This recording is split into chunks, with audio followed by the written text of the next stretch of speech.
All right, so, Yeah. like, everybody thinks they've got this guy all figured out, right? Christopher Columbus sailed the ocean blue in 1492. Yeah, yeah. But, I gotta say, diving into this Wikipedia page, it's, it's a lot more interesting and kind of messy than I remember from school. Oh, absolutely. And honestly, let's just address that elephant in the room right off the bat. The whole Columbus sailed to prove the earth was round thing. Yeah. Total myth. I mean, most educated Europeans back then, they already knew the earth was a sphere. Wait, seriously? Yeah. So what was the big deal then? If it wasn't about, like, convincing flat earthers or whatever. Well, Columbus, he was driven by this ambition, right, to find a new sea route to the east. You know, those legendary lands of spices and gold. Oh, yeah. He wanted to, like, cut out the middleman, those long and dangerous land routes. Yeah, a shortcut to the riches of Asia. Sign me up, right? Right. But I'm still stuck on this whole round earth thing. If everyone was on the same page about that, what was the problem? So there were, like, a couple of major hiccups in Columbus's plan. First, he really underestimated the Earth's size. Okay. And, I mean, significantly, like way off. And on top of that, he thought the Eurasian landmass, so basically Asia, was way bigger than it actually was. Hold on. I need a picture of this. Like, how much bigger are we talking? Imagine, like, taking a globe, right? Yeah. And you basically, like, squeeze Asia across almost to where North and South America are. Oh, wow. That's what he believed. Okay, so where did he get these creative calculations? Creative. I like that. Did he just, like, throw darts at a map and hope for the best?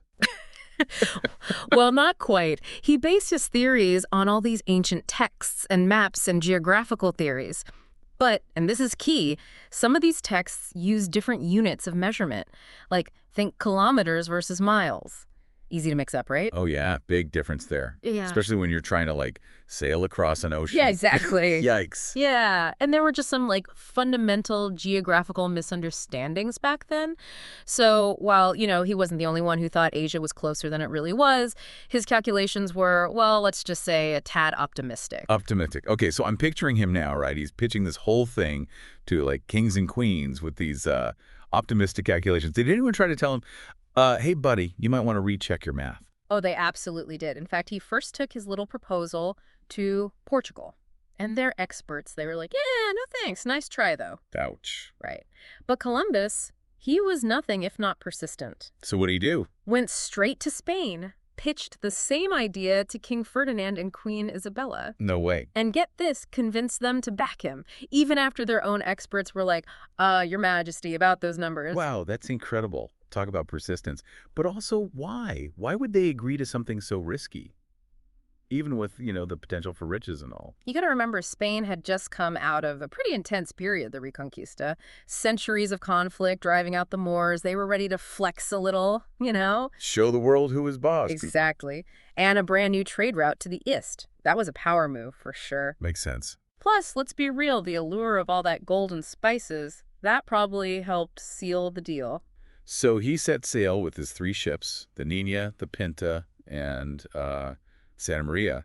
Yeah. Weeks at sea, probably not the most comfortable journey. No, not at all. Can't imagine they had great snacks back then either. Right. Probably ran out of the good stuff pretty quickly. And then finally, land ho. But instead of those, those bustling spice markets of the East Indies, he's in the Bahamas. Yeah, pretty big difference. Just a tad. Talk about missing the mark. Yeah, but here's the thing. He truly, genuinely believed that he had reached the islands off the coast of Asia. Really? Oh, yeah. I mean, we're talking complete and total conviction. Even on his deathbed, he was convinced he was right. Wow. Talk about sticking to your guns. But, I mean, I kind of get it. If he'd thought, wait a minute, this doesn't look like Asia, he might have just sailed back, right? Exactly. It's kind of ironic, isn't it? This total miscalculation, this stubborn belief, it led him to, well, change the course of history. It's true. We'd probably be learning a very different story right now if things had gone differently. And hey, speaking of getting things wrong, why aren't we all calling ourselves Colombians right now? Okay, you've definitely got my attention now. What happened there? Well, this other explorer, Amerigo Vespucci, he came along a bit later. Okay. And he realizes, hey, this isn't just, some random island chain off the coast of Asia. This is a whole new landmass. Makes sense. And so the map makers, they liked his name. So really, all this comes down to, what, some guy who liked the sound of Amerigo better than Christopher. Pretty much. It makes you wonder how many other things in history just come down to someone's taste, right? Right. But, okay, back to Columbus. So he lands in the Bahamas. He sees these people he's, obviously never encountered before, and just calls them Indians. I mean, did he really think they were from India? Like I said, in his mind, he was in the Indies, so he called the indigenous people Indios. Okay, that makes a little more sense. He meets all these different groups, the Lucayan, the Taino, the Arawak, but instead of really, looking around, he sees some gold ornaments, and that just reinforces his belief. Oh, so he basically found what he wanted to find, whether it was really there or not. Exactly. And unfortunately, that obsession with gold, with riches, with conquering this new world for Spain, well, it led to some really tragic events. Yeah, the story definitely takes a darker turn there. It's a long way from looking for pepper to, well. Yeah. Columbus, now fueled by this ambition and backed by the Spanish crown, he imposes forced labor on the native people. It's a story we've heard too often. It is. He exploits them in the search for gold, puts them to work on plantations. It's just awful. It is. This blatant disregard for basic humanity, well, it led to a lot of suffering and a lot of death. And if I'm remembering correctly from the Wikipedia article, it wasn't just the violence and exploitation. Disease also played a huge role. Absolutely. The Europeans, without knowing it, they brought all these diseases to the Americas. Smallpox, measles, influenza, and the indigenous people, they had no immunity. So it just swept through. Exactly. It was like a biological wildfire wiping out entire communities, basically a catastrophe. It's hard to imagine the sheer scale of it all, the violence, the disease, the devastation.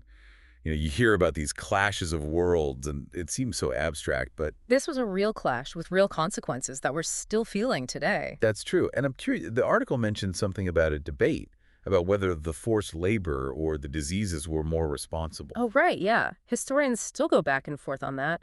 Some argue that, the forced labor, it weakened the indigenous populations, making them even more vulnerable to getting sick.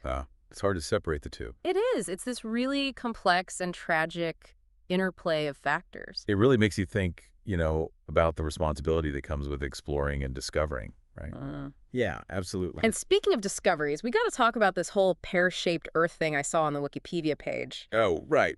It mentions something about Columbus and the North Star. And I got to be honest, I'm a little fuzzy on the details. Yeah, so as Columbus is sailing south, he's really paying attention to the North Star, right? Okay.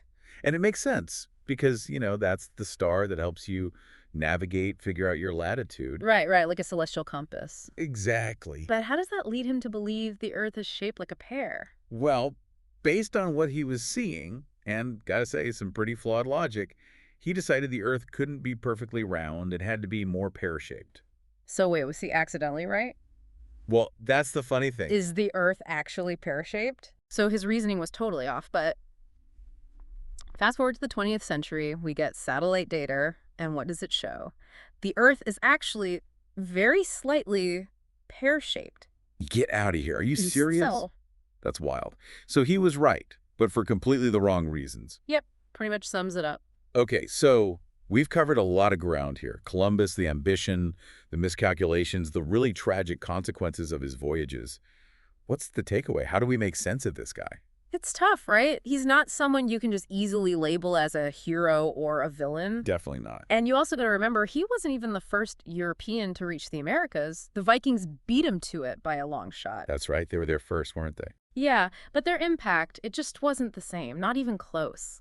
Columbus's voyages, they really were a turning point, even with all the, the terrible consequences. A real clash of worlds, like you said. Exactly. And it kind of makes you wonder, what if things had played out differently, What do you mean? Like, what if he hadn't stumbled across the Americas, at least not when he did?